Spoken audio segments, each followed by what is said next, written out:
चलो the mystery of the mind की कहानी को ऐसे समझते हैं जैसे हम अपने दोस्त से एक मजेदार चर्चा कर रहे हों। ये कोई साधारण किताब नहीं, बल्कि दिमाग और चेतना के रहस्यों की गहराई में जाने वाली एक रोमांचक यात्रा है। भाग एक, दिमाग की पहेली, चेतना का रहस्य। सोचो, एक दिन तुम्हारा दोस्त रोहन तुम्हारे पास आता है। बड़ा परेशान दिख रहा है। भाई, दिमाग अजीब चीज है। कभी कुछ याद रखना इतना आसान होता है और कभी वही चीज दिमाग से ऐसे गायब हो जाती है जैसे कभी थी नहीं। तुम हंसते हुए पूछते हो, अब क्या भूल गया तू? यार, कल रात एक जबरदस्त आइडिया आया था बिजनेस के लिए, पर अब याद ही नहीं आ रहा।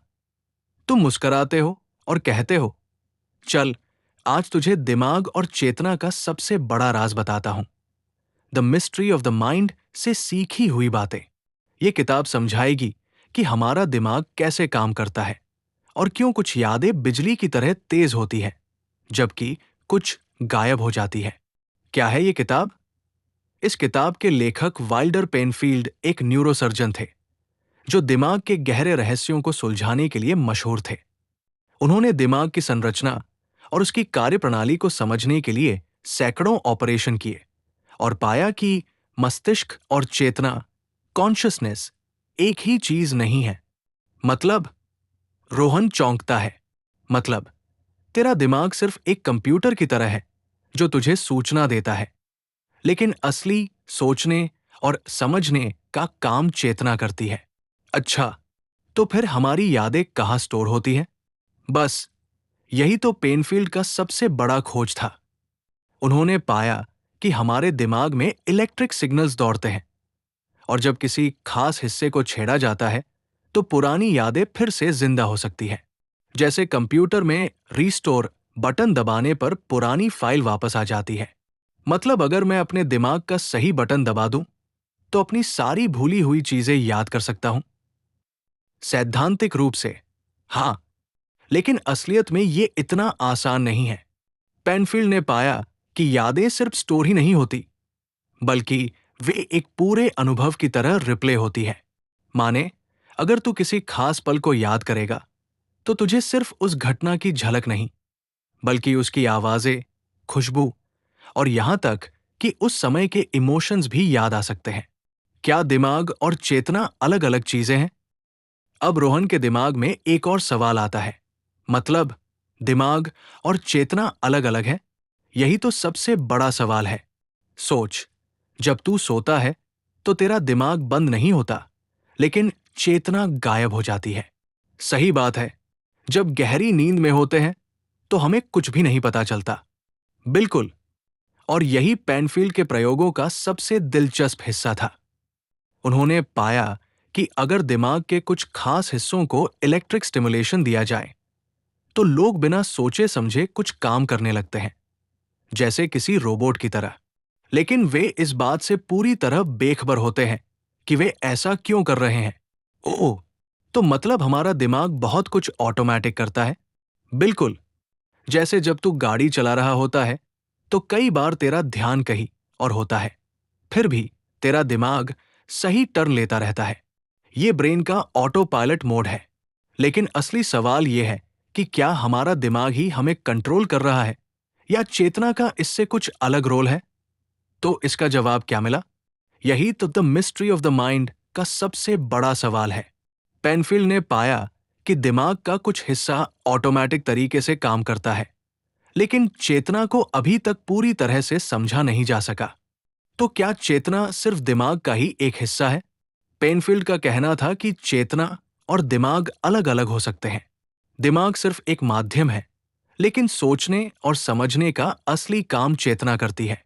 क्या हम अपने दिमाग को हैक कर सकते हैं? अब रोहन के मन में एक नई एक्साइटमेंट आ जाती है।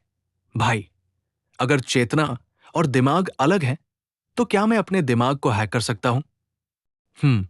अच्छा सवाल।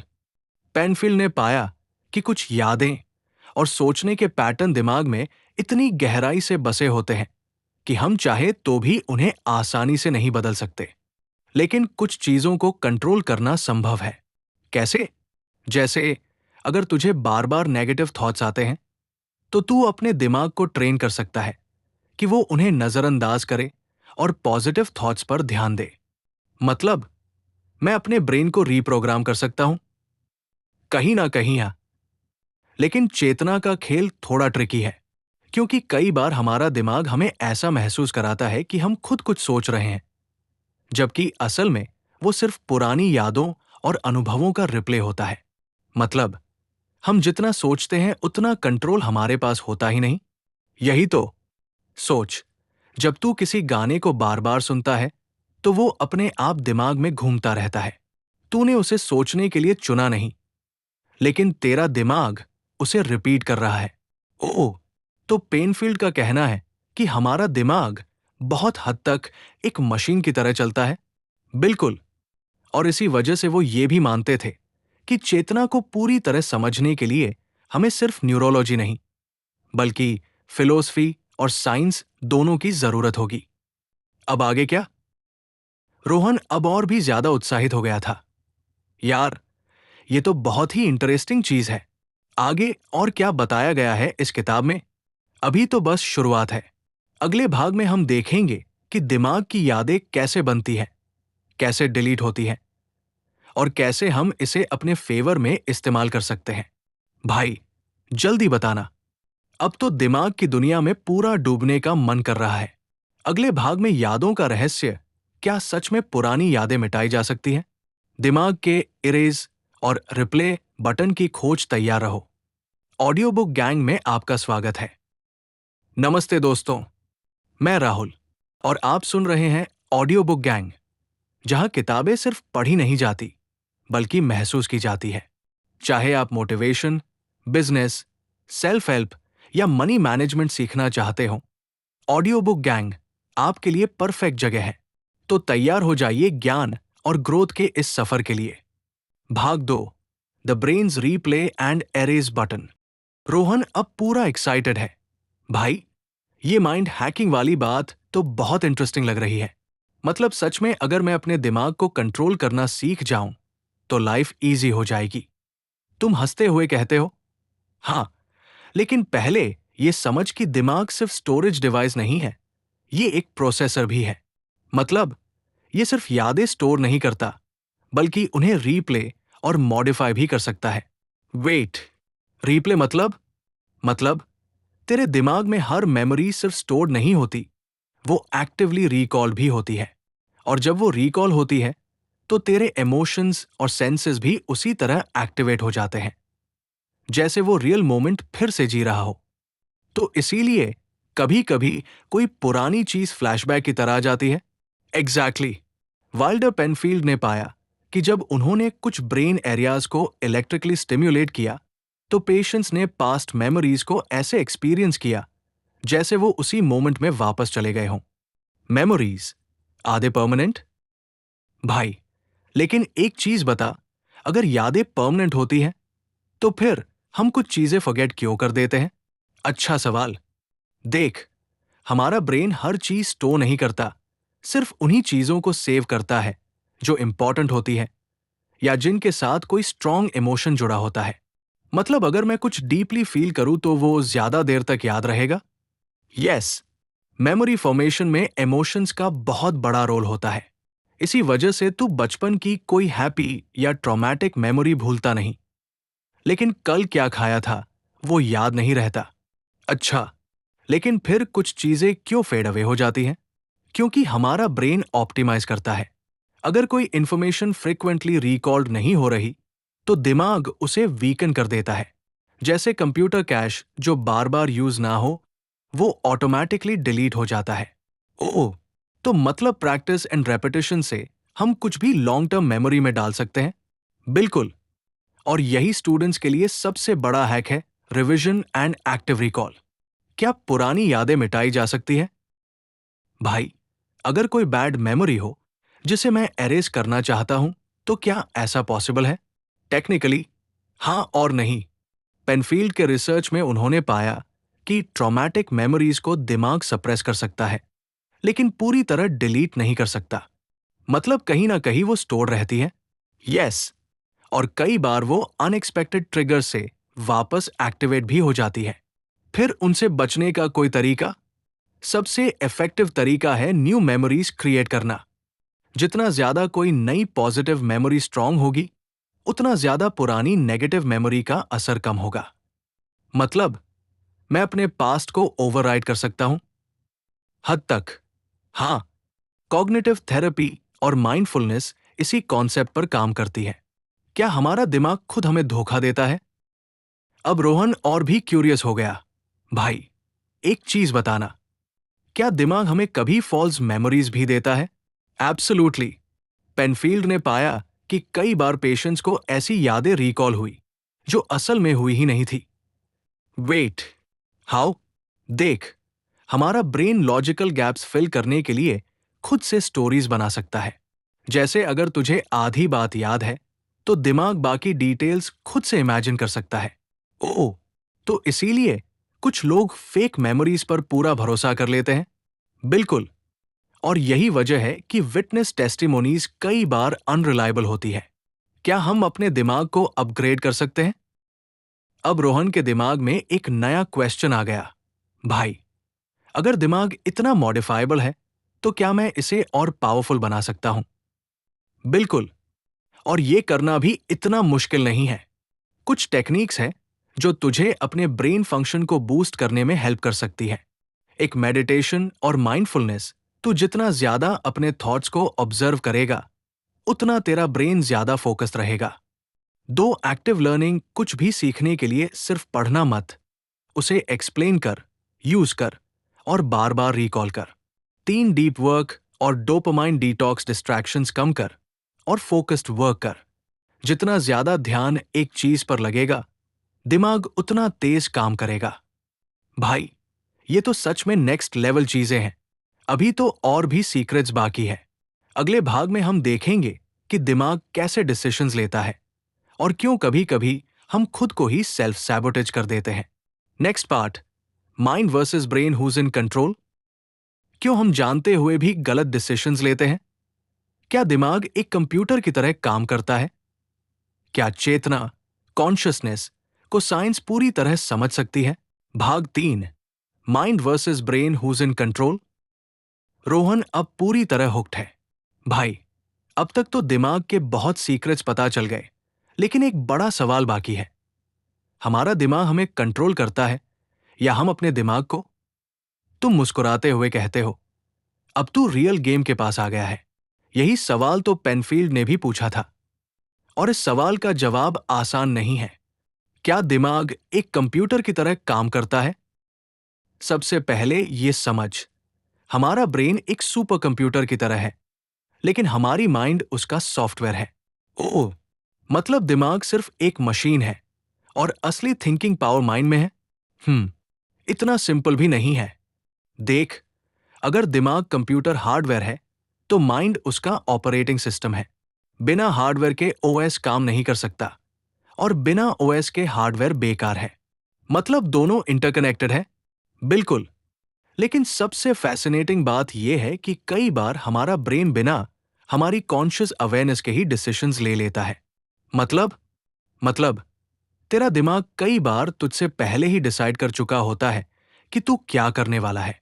अच्छा, लेकिन मैं तो सोचता हूं और फिर डिसीजन लेता हूं। यही तो।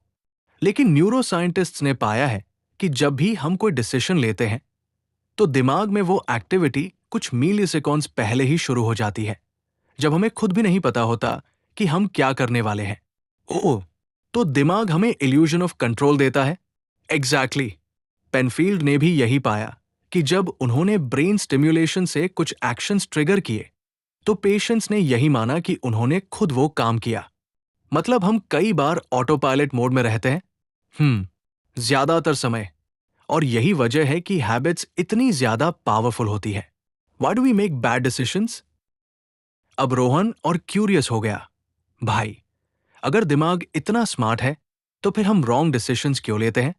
क्योंकि दिमाग सिर्फ एफिशिएंसी पर काम करता है, एक्यूरेसी पर नहीं। मतलब, देख, तेरा दिमाग हर डिसीजन को फास्ट लेने के लिए बना है, लेकिन कई बार शॉर्टकट थिंकिंग से गलतियां हो जाती है। Shortcut thinking?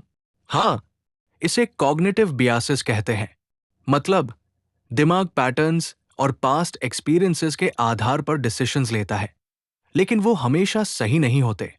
जैसे एग्जाम्पल ले, अगर तुझे दो स्टॉक्स में इन्वेस्ट करना है, एक एक नया स्टार्टअप जो बहुत प्रॉमिसिंग है, दो एक पुरानी कंपनी जिसके बारे में सब अच्छा बोलते हैं, ज्यादातर लोग बिना ज्यादा सोचे सेकंड ऑप्शन चुनेंगे क्योंकि उनका दिमाग कहता है ये सेफ है। लेकिन क्या ये सही है? Not always. ओह, तो इसी वजह से कई लोग इन्वेस्टमेंट्स में फेल कर जाते हैं। बिल्कुल, क्योंकि उनका दिमाग उन्हें कंफर्ट जोन से बाहर सोचने ही नहीं देता। क्या हम अपने दिमाग को रीप्रोग्राम कर सकते हैं? भाई, तो अगर दिमाग इतना बायस है, तो क्या हम इसे हैक कर सकते हैं? डेफिनेटली। और ये उतना मुश्किल भी नहीं है। कैसे? एक अवेयरनेस, सबसे पहले तुझे कॉन्शियसनेस को एक्टिवेट करना होगा। जितना तू अपने थॉट्स को ऑब्जर्व करेगा, उतना तेरा दिमाग डिफॉल्ट मोड से बाहर आएगा।